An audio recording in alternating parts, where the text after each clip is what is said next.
Very good to have you with us. This is Arirang News, live from Seoul. I'm Laah Hyun-kyung. We begin with Japan's royal family emphasizing the need to uphold the nation's pacifist constitution. This is not the first time the royal family is making such remarks, and experts say it's likely to ignite a conflict with the right-wing cabinet. Arirang News' Connie Kim has more on this story.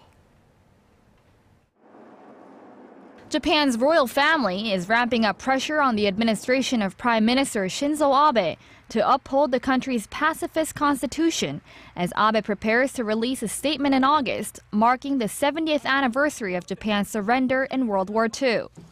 In a press conference this week marking his birthday, Crown Prince Naruhito emphasized the need to look back humbly on the past. I think that it is important to correctly pass on the tragic experiences and history Japan pursued from the generation which experienced the war to those without direct knowledge. Prince Naruhito went on to underline the importance of upholding the constitution. His position is in stark contrast to Abe's, who wants to revise a pacifist constitution and give the country the right to exercise its right to collective self-defense, allowing the Japanese military to aid allies under attack. After going through a disastrous war, Japan is maintaining peace and prosperity under the constitution. It's not the first time the Japanese royal family has called for preserving the current constitution. Back in December, Japan's emperor said the country should not forget about the precious lives that were sacrificed during wartime. During World War II, more than 3 million people died. We shall not put their lives to waste.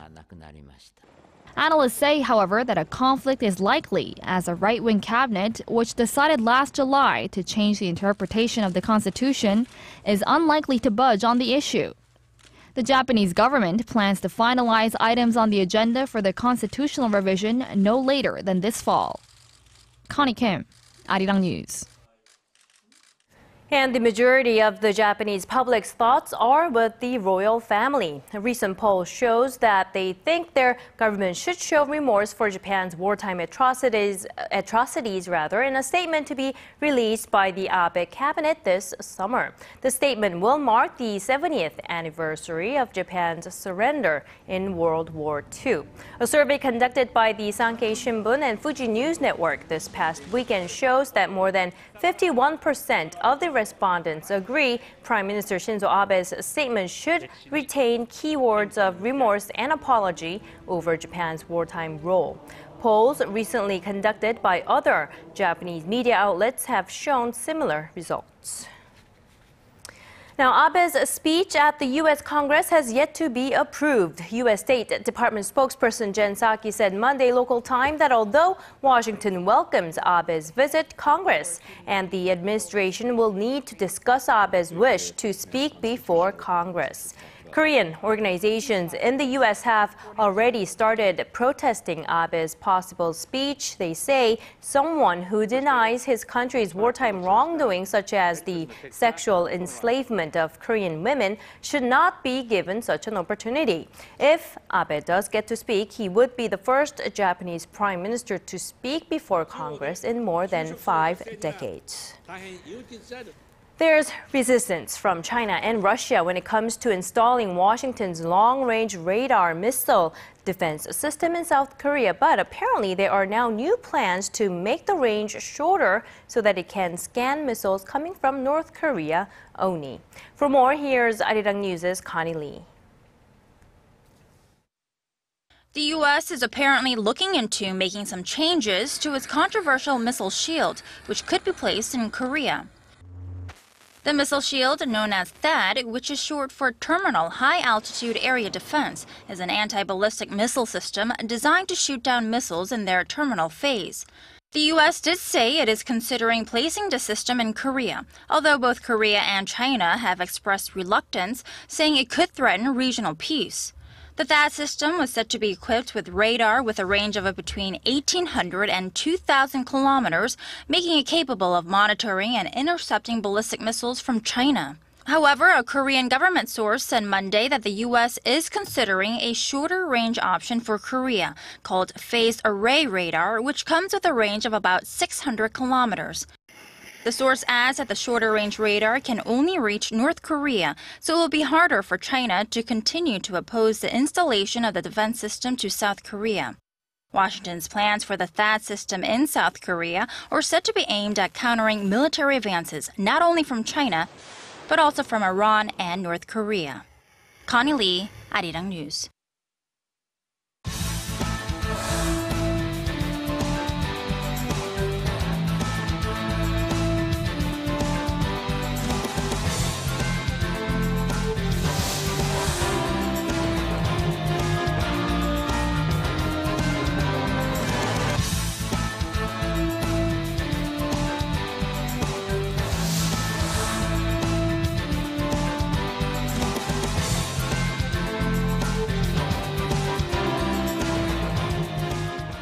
Korea's central bank chief says he stands by the current easing policy to help the economy maintain its growth momentum. Bank of Korea Governor Lee Ju-yeol said while the recovery remains weak, his outlook is rosy because of a global economic rebound and low oil prices. He said he explained that the bank's current monetary policy is focused on upping the pace of recovery, not on stabilizing prices of goods. When asked about the possibility of implementing further easing policy, he said if the economic situation worsens, it should be dealt with by adjusting the key interest rate. Now, fears are growing that Korea's household debt load could become unsustainable as the latest figures show it has snowballed to nearly $1 trillion. Arirang News' Hwang Ji-hye has the details on the extent of all this borrowed money. Korea's household debt shot up by almost $58 billion last year. In a report to the National Assembly on Monday, the Bank of Korea said that household loans by banks rose around $33 billion in 2014, and for non-banking institutions, $24 billion. When adding credit card bills and loans extended by all financial institutions like insurance companies, the total amount of household debt last year was estimated at over $980 billion. That means each Korean is in the red by about $20,000, considering the country's population that stands at around 50 million. Mortgage loans took up 80% of the total household debt, stemming from the central bank's 2 rounds of rate cuts that left the key rate at a record-matching low. The surge in debt was also spurred by the government's attempts to boost home transactions by easing real estate regulations. Experts are concerned that this growing household debt could drag down the domestic economy by denting private spending. They say households tend to refrain from spending even though their income may be rising, because they either use the extra money to pay off their debt or to save up. Hwang Ji-hye, Arirang News.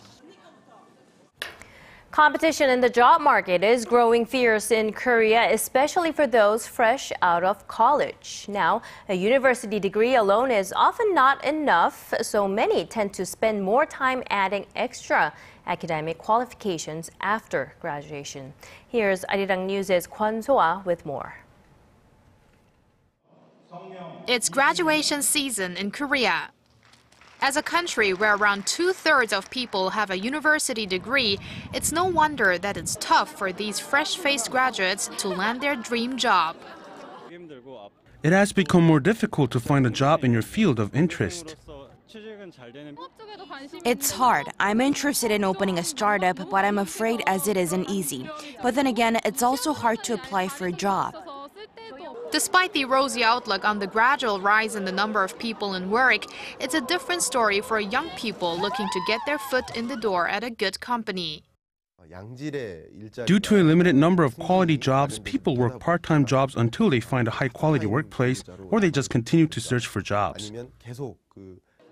That's why the age of people who were never in the workforce before keeps rising. 1/3 of applicants at some 380 companies last year were in their 30s. Persistently striving for your goal is not a bad thing, that is, if age wasn't a consideration when it comes to getting hired. A job-searching portal says almost 60% of those responsible for hiring are reluctant to take on new people that they consider old. On average, they thought that out of those who graduated from a 4-year university course, male applicants over the age of 32 and female applicants over the age of 30 were old applicants. More than half of Korean employees at some 460 companies feel uncomfortable working with new people in that age group, and nearly half of them thought the older employees could have unsettling effects on the order of rank. And that's mainly due to Korea's hierarchical office environment, which usually demands junior employees strictly obey their seniors. The joy on graduation day may not last too long, especially as companies say they aren't likely to recruit many new employees this year, as they feel the current number is enough. Kwon So-ah, Arirang News. TVs made by Korean tech giants Samsung and LG are taking up a majority of market shares in the US and Europe. But when it comes to smartphones, it's quite a different story. Arirang News' Song Ji-sun reports. Korea's high-tech TVs are solidifying their lead in the global flat-screen TV market. In Europe, the combined flat TV market share of Samsung and LG Electronics in 2014 topped 60%, meaning 3 out of 5 European customers bought Korean-made flat-screen TVs last year. While LG was at 3rd place in the US market last year, behind local producer Vizio, the two Korean tech giants' combined market share still amounted to nearly half. The trend is backed by the strong preferences of US customers. This year's Consumer Loyalty Engagement Index compiled by the US-based Brand Keys shows Samsung is the top TV producer with the highest brand loyalty for the 4th consecutive year. The firm surveyed over 36,000 American consumers on how willing they are to purchase products from the same brand.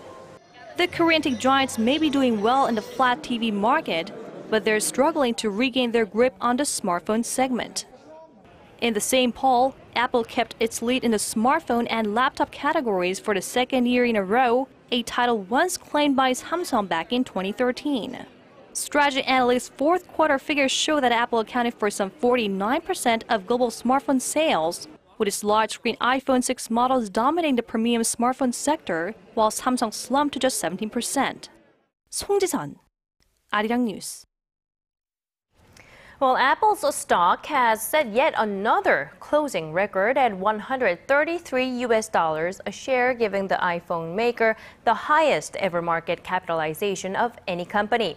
Apple's stock price surged 2.7% on Monday. Apple's market cap now stands at almost $775 billion, which is more than 4 times larger than Samsung Electronics. Samsung has been having a tough time competing with Apple at the top end of the smartphone market, while it has Chinese manufacturers closely trailing behind with better price competitiveness. And speaking of China, an increasing number of global companies are pulling their factories out of China, and this is raising concerns that the trend will hurt China's manufacturing industry. With the competition rising from other Asian countries, some say China has lost its position as the go-to place for global firms. Arirang News' Kim Min-ji has this report.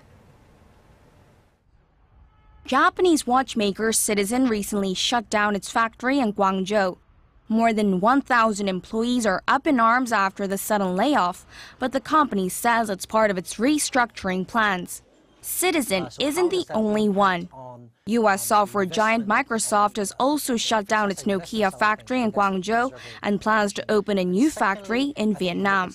And with the Beijing factory also expected to close, some 9,000 employees are expected to lose their jobs. Industry watchers estimate more than 100 large factories, including ones run by Sharp and Panasonic, were shut down before the Chinese New Year in the city of Dongguan, one of the country's main manufacturing hubs. But what has triggered the mass exodus? Experts say rising labor and land costs. Such factors no longer make China a profitable investment. What's more is that the world's second-largest economy is not expanding as fast as it used to. Another factor is that countries in Southeast Asia, such as India and Vietnam, are stepping up efforts to lure foreign companies. The US, Japan, and Europe are also offering incentives such as tax cuts and investment support to encourage homegrown companies to come back. The trend has raised concerns that China's manufacturing industry, once driven by cheap labor, may be heading for a crisis. The official Purchasing Managers Index stood at 49.8 in January, falling below 50 for the first time in more than 2 years, signaling a contraction. Kim Min-ji, Arirang News. Now, it's undeniable that Korea's conglomerates dominate large portions of the economy, and this has again prompted the government to designate certain things as off-limits to them in order to give smaller companies a chance. The Korean Commission for Corporate Partnership on Tuesday designated 54 items and kinds of businesses as only for small and mid-sized firms. The list includes stationery retailers as well as grocery and beverage wholesalers. Now, this means large conglomerates are advised not to enter the market for these items. The conglomerates will also not be allowed to expand existing businesses in those areas over the next 3 years. Korean households are using much less electricity than their counterparts in the OECD. Data from the Korea Energy Economics Institute on Tuesday shows that Korea was ranked 26th among 34 nations for household electricity consumption, with Norway, Canada, and the US topping the list. The low consumption by Korean households is thought to be largely due to a payment system that sets and raises the unit price based on accumulated energy usage. In terms of the overall power consumption per capita, Korea was 8th on the list, driven by energy guzzling industries like steel, petrochemicals, and semiconductors. Now, this next report is for people who are constantly looking for an outlet to recharge their smartphones. Arirang News' Shin Se-min offers some quick and easy tips to help you extend your phone's battery life. Take a look. We make calls, text, take photos, watch videos, play games. The list goes on. Smartphones have permeated every part of our daily routine. But for some reason, they can't seem to get through the day on a single charge. 3번이요. 저는 2번. 하루에 배터리를 스페어 하나 사서 3개 쓰고 있습니다. 한 2-3번 정도 충전하고 있어요. 하루에 3-4번 이상 충전기에 꽂고 충전하는 편이에요. Korea's Electrotechnology Research Institute recently released a guidebook pinpointing some of the ways you can prolong your phone's battery life. One thing you can do is to keep your phone at room temperature. Your lithium-ion-based batteries rely on electrically charged atoms, and they work the best at warm temperatures.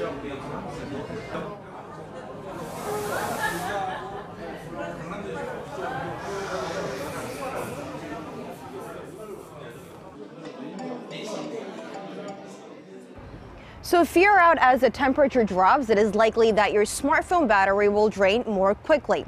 But if you must stay out and still want to keep that last inch of your battery life, just cover it up with a smartphone case or simply put it in a pocket. Another tip, never let it drop to zero. Unlike the nickel-based batteries in older phones, the batteries in smartphones are designed to be charged frequently. So don't wait until your battery dies. Even if it's fully charged, it's better to keep the phone plugged in for another 2 hours so the energy is distributed to every part of the battery. Also, switch off the vibrate function and don't turn your phone on and off.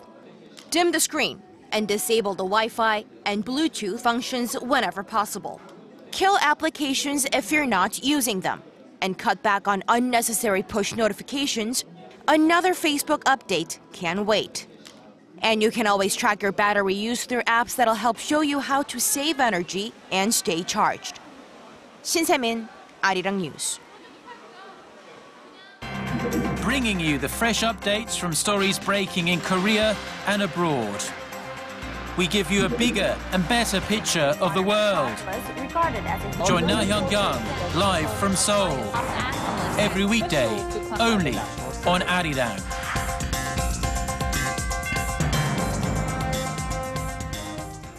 Following January's terror attacks, the French government has confiscated the passports of 6 French nationals who are suspected of joining radical Islamist groups in Syria.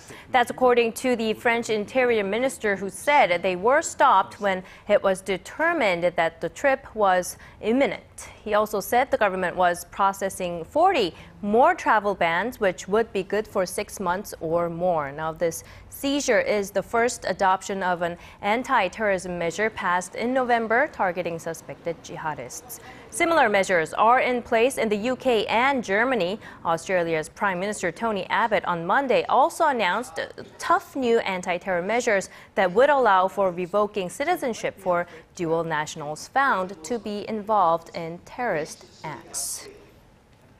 Now, having missed a Monday deadline, Greece will submit a list of proposed reforms to its EU partners on this Tuesday to secure a 4-month bailout extension.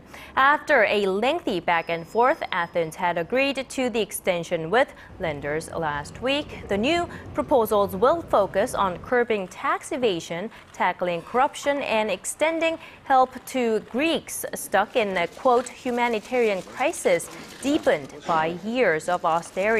While keeping the Greek economy from the risk of default, the move is also being seen as a U-turn from Prime Minister Alexis Tsipras' election pledge to leave the EU debt program. And back here in Korea, the musical NotreDame de Paris is back on stage for its 10th anniversary. The original cast has reassembled for the occasion, but as our Im Yoon-hee tells us, there are some Korean performers who seem to be stealing the spotlight. The musical NotreDame de Paris broke records when it first came through Korea 10 years ago. And to celebrate, the original cast has reconvened in the capital to launch the start of their new world tour. The tragic love story set in the cathedrals of 15th century France is just as popular this time around as it was when it was first presented.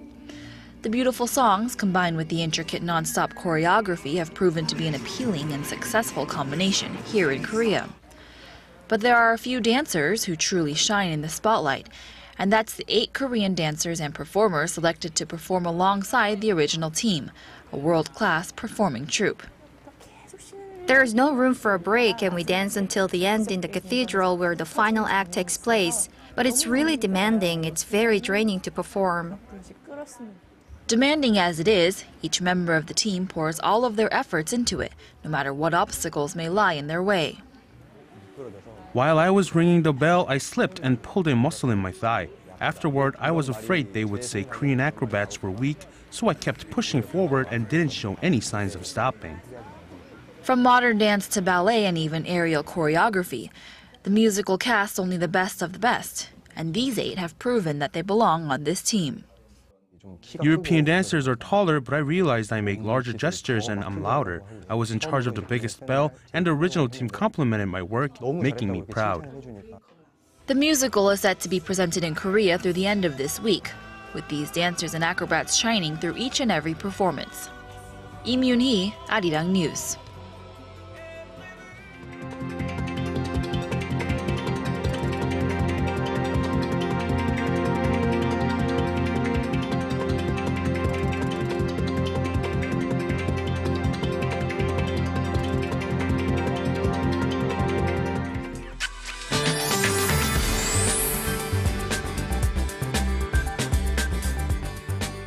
Welcome back. I'm Michelle Park here with the latest weather forecast. Finally, all of the yellow dust alerts have been lifted. However, there is still a light layers of yellow dust around, so keep your masks on, and especially for those of you in the surrounding regions of Seoul where there's higher dust levels are being observed. Now, fine dust levels are slowly coming back down to normal for most regions, except in Chungcheongbuk-do, Gyeonggi-do, and Gangwon-do provinces, where dust levels are still lingering at around 100 microgram per cubic meter. In general, the sky is expected to be clearing up, and the sun will be around throughout the day, and a milder afternoon is also expected today. And temperature-wise, it will be about 2 degrees higher than yesterday, and rain is also in the forecast for tomorrow, which will drag down the mercury. So don't put away your jackets just yet. Now going over to our temperature readings for today. Seoul will peak up to 8 this afternoon, while Gwangju and Busan will be lingering at 10 and 13 degrees. Moving over to other regions, Jeju gets up to 10 as well. Dokdo hits down to 6, while Mankungang is very chilly at -3 degrees. That's all for now. I'm Michelle Park, and here's a look at the weather conditions around the world.